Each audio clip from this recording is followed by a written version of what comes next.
আসসালামু আলাইকুম everyone. Pilot স্বামী গল্পের 11 নম্বর পার্ট নিয়ে চলে আসলাম। তো বেশি কথা না কয়ে চলুন গল্প শুরু করা যায়। অনির ফ্ল্যাটের ট্রেনিং এর দ্বিতীয় দিন সকালে একাডেমি পৌঁছাতে গতকালের সেই থতমেতে ও সন্দেহজনক পরিবেশ আর দেখা গেল না।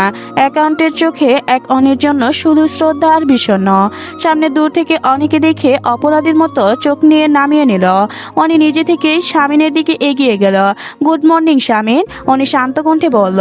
শামিন চমকে উঠে কিছুটা তুতলাতে বলল, good morning Ani. I mean miss Ananya, গতকালের কথার জন্য আমি সত্যিই লজ্জিত। আমি শুধু ভাবতেও পারিনি তুমি।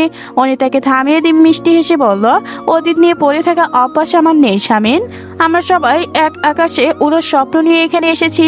প্রতিদ্বন্দ্বিতা থাকুক, তবে তা যেন হয় দক্ষতার বিচারে, কোনো হিংসা বা চরক্ষণের ভিত্তিতে নয়। শামিন অনির এই মহাভাবনার বাক্রান্ত হয়ে গেল। সে অনুতৃপ্ত গলায় বলল, ধন্যবাদ অনি। আজ থেকে তুমি শুধু আমাদের সহকর্মী নয়, আমাদের অনুপ্রেরণা। দিনের বাকি সময়টা অনেক কন্ট্রোল অ্যাভারেজ ককপিটের ডিলার এফটাইক কন্ট্রোল এটিসি প্র্যাকটিক্যাল অনুসরণে অনি তার শতভাগ মনোযোগ দেয় প্রতিটি বিষয়ে আয়ত্ত করছিল। দুপুরে সে সাইফুল অনিকে ডেকে পাঠালেন। মিস অনন্যা, আগামী সপ্তাহে আমাদের একাডেমি সবকিছুর অ্যাপ্লিকেশন অনুষ্ঠান হবে। আমরা সিদ্ধান্ত নিয়েছি এই অ্যাডমিনিশনে সিনিয়র টিফ হবে হিসেবে আপনাকে দায়িত্ব দেওয়া হবে। অনেক স্যালুট ঠুকে বলল, থ্যাংক ইউ স্যার, আমি আমার সেরাটা দিয়ে জীবন দিয়ে চেষ্টা করব।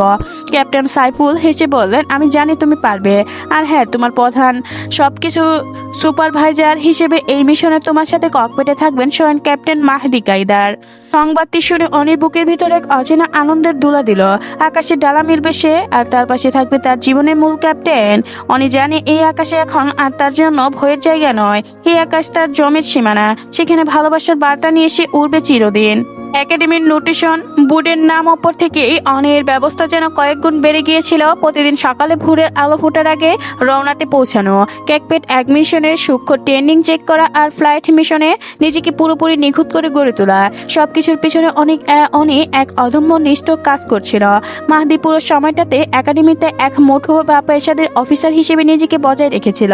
অনির সাথে তার কথা হয়তো কেবল একজন কাজের দূরত্বে, কিন্তু ক্যাম্পাসের সেই অফিসিয়াল গম্ভীরতার নিচেও অনির প্রতি তার চোখের যে অপর স্নেহ ও যত্ন ছিল তা এড়াতে পারে না অনি।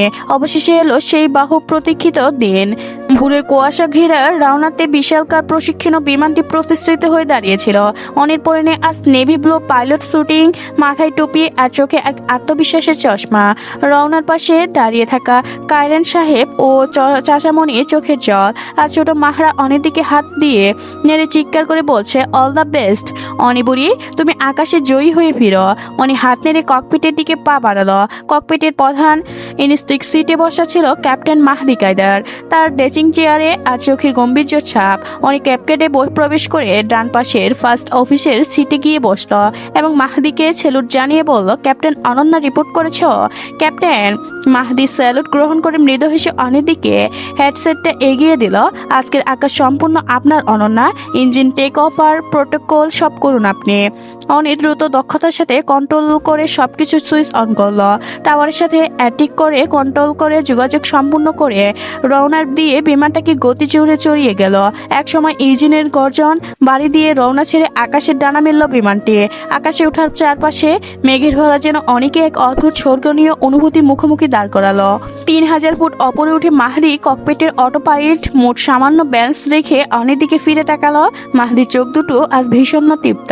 মনে আছে অনন্যা, আপনাদের মাহদির মিষ্টি ও গভীর কণ্ঠের বলল, একদিন আপনি একাডেমি ছেড়ে চলে যাওয়ার সময় ভেবেছিলেন আপনার ওরা স্বপ্ন চিরতরে শেষ হয়ে গিয়েছে। উনি জানলা দিয়ে বাইরে নীল আকাশের দিকে তাকিয়ে মৃদু হেসে বলল, হ্যাঁ মাহদি, সেই দিন আমি ডানা ভেঙে মাটিতে লুটিয়ে পড়েছিলাম। ভেবেছিলাম আমার কোনো আকাশে ফেরা হবে না, কিন্তু আপনি আমার সেই ভাঙা ডানা নতুন বিশ্বাস এনে দিয়েছেন। মাহদি অনির হাতের ওপর নিজের হাতটা আলতো করে রাখলো। আমি শুধু আপনাকে আপনার নিজের ক্ষমতাটুকু চিনিয়ে দিয়েছি অনন্যা, বাকি পথটা আপনি নিজের যোগ্যতায় হেঁটেছেন। আজকের এই সাফল্য শুধু আপনার। ঠিক তখনই আকাশের সামান্য মেঘ হয়ে এলো। ইন্ডিয়ার অ্যালার্ম সামান্য শব্দ করে উঠতে মাহদি খুব শান্ত কণ্ঠে বলল, সামনে ছোট্ট একটা ওয়ার্নিং ট্রিস আছে। আজ আমি কোনো ইন্টারেক্স দেব না ক্যাপ্টেন অনন্যা, আপনি নিজেই সবকিছু কন্ট্রোল করবেন। অনি এক সেকেন্ড মাহদির অটল বিশ্বাসের দিকে তাকালো, তারপর পরম আত্মবিশ্বাসের জয়স্টিক ঘুরিয়ে সূক্ষ্ম গতি ও অ্যালটিভ পরিবর্তন করে বিমানটিকে ঝড়ের কেবল পরে না দিয়ে শান্ত আকাশে ফিরে আনলো। মাহদি স্যালুট জানিয়ে বলল, পারফেক্ট, সবকিছু ঠিক আছে। ককপিটে সেই ছোট্ট পরিসরে দুজন মানুষের চোখাচোখি হলো। সে যে চোখে ছিল অসীম সম্মান, শ্রদ্ধা আর এক ভালোবাসার সমুদ্র। ফ্লাইট এক্সপ্রেশন সার্ফেল সফলতাভাবে শেষ করে রওনাতে বিমানটি যখন মোশনভাবে ল্যান্ড করলো, তখন একাডেমির প্রধান ল্যান্সের উপস্থিতি সকলের হাতে তালির ফেটে পড়ল। ক্যাপ্টেন সাইফুল এগিয়ে এসে অনির ট্রফি ও সম্মান স্মরণ তুলে দিল। কায়রান সাহেব তার চাচিমণি অনিকে পরম মমতায় জড়িয়ে ধরলেন। শামীম আর অনন্যা সহকর্মীরাও অনিকে ঘিরে অভিনন্দন জানালো। বিকালে সূর্য অস্তের সময় একাডেমির চত্বর ধীরে ধীরে ফাঁকা হয়ে এলো। লাল কমলা রোদ এসে পড়েছে অ্যাডমিশনের ককপিটের পিছনে। মাহদি অনিকে নিয়ে একাডেমির রওনায় একপাশে দাঁড়িয়ে গেল। বাতাসে অনেক চুলগুলো আলতো করে উড়ে নিয়ে যাচ্ছিল।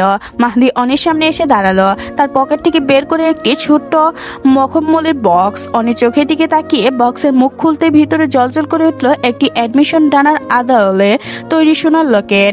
মাহদি আলতো সুরে বলল, এই ডানা দুটো আকাশের জন্য নয় অনন্যা, এই ডানা দুটো আপনার আমার ভালোবাসার প্রতীক। আপনি কি সারা জীবন আমার সাথে এই আকাশে উড়ার নতুন সফরটা ভাগ করে নেবেন? অনেক চোখ বেয়ে আনন্দের জল গড়িয়ে পড়ল। সে আর এক মুহূর্ত দেরি না করে মাহদির বুকে মাথা রেখে শক্ত করে জড়িয়ে ধরল। সারাটি জীবন মাহদি, সারা জীবন আপনার ডানা হয়ে আপনার পাশেই থেকে যেতে চায়। উনি আবেগঘন কণ্ঠে ভেসে এলো। মাহদি অনির কপালে আর একবার ভালোবাসা ছুঁয়ে দিল। যে মেয়েটি একসময় নিজের ভাগ্য আর সবকিছু মাটিতে মিশিয়ে দিয়েছিল, আজ সে কেবল একজন সফল একাডেমি বা ক্যাপ্টেন হিসেবে নয়, নিজের আত্মসম্মান, যোগ্যতা আর মাহদির মতো এক অটল ভালোবাসার সাথে নিয়ে বিজয়ী হিসেবে আকাশে উঠছে। ভাঙা ডানা জোড়া লেগেছে, মেঘ কেটেছে, ফুটেছে সোনালি রোদ, আর অনি মাহদির ভালোবাসা এই স্থানীয় মহাকাব্য এখন চিরকালের জন্য নীল আকাশে খোদাই হয়ে রইল। এরই মাঝে এদের ভালোবাসার সমাপ্তি ঘটল। তো গল্পটি কেমন লাগলো অবশ্যই কমেন্ট করে জানাবেন। তো আরেকটি নতুন গল্প দিয়েছি, তো গল্পটি সবাই দেখে নেবেন। ধন্যবাদ সবাইকে, ভালো থাকবেন।